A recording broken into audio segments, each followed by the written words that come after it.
పీనపాక నియోజకవర్గ సమగ్ర అభివృద్ధి లక్ష్యంగా ఎమ్మెల్యే పాయ వెంకటేశ్వర్లు ప్రత్యేకంగా కృషి చేస్తున్నారని కాంగ్రెస్ నాయకులు ప్రజా ప్రతినిధులు పేర్కొన్నారు. ఆయన కృషితో నియోజకవర్గంలో రహదారుల అభివృద్ధికి భారీగా నిధులు మంజూరు కావడంతో పాటు గోదావరి వరదల నుంచి రక్షణకు కీలకమైన పనులకు అనుమతులు లభించాయని తెలిపారు.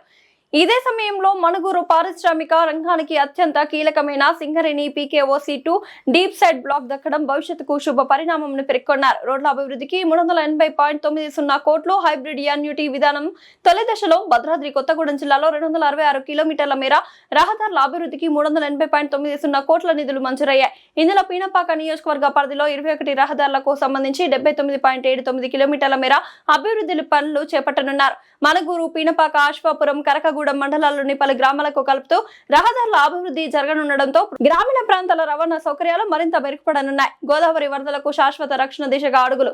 బుర్గంపాడు మండలంలో గోదావరి నది కుడి ఒడ్డున సంజీవారెడ్డిపాలెం నుంచి నాగినేప్రోలు వరకు వరదల కట్ట నిర్మాణానికి 33.72 కోట్ల పరిపాలన అనుమతులు లభించాయి. దీంతో వరదల సమయంలో ప్రజలకు రక్షణ కల్పించేందుకు కీలకమైన పనులు చేపట్టే అవకాశం ఏర్పడింది.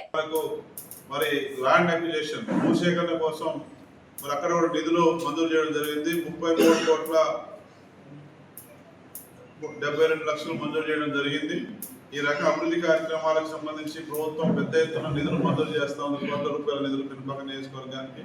మరి యామ్ ప్రోగ్రాంలో మరి గౌరవ ముఖ్యమంత్రి గారు, సంబంధిత శాఖ మంత్రులు కొమరెడ్డి వెంకరెడ్డి గారు, ఆర్ఎండ్బి శాఖ మంత్రి వర్యులు, బీఆర్ శాఖ మంత్రి గారు సీతక్క గారు అడిగితే తడవుగా మరి వాళ్ళ ఆర్ఎండ్బిలో 5 రోడ్లు, పిఆర్ డిపార్ట్మెంట్ 21 రోడ్లు, మొత్తం 36 రోడ్లకు సంబంధించినటువంటి నిధులు మంజూరు చేయడం పట్ల మరి మన గౌరవ ముఖ్యమంత్రి గారికి, సంబంధిత శాఖ మంత్రి వర్యులు కొమరెడ్డి వెంకరెడ్డి గారికి, సీతక్క గారికి ప్రత్యేకంగా నేను పీనపాక నియోజకవర్గ ప్రజల తరఫున ప్రత్యేక కృతజ్ఞతలు, ధన్యవాదాలు తెలియజేస్తా ఉన్నాను.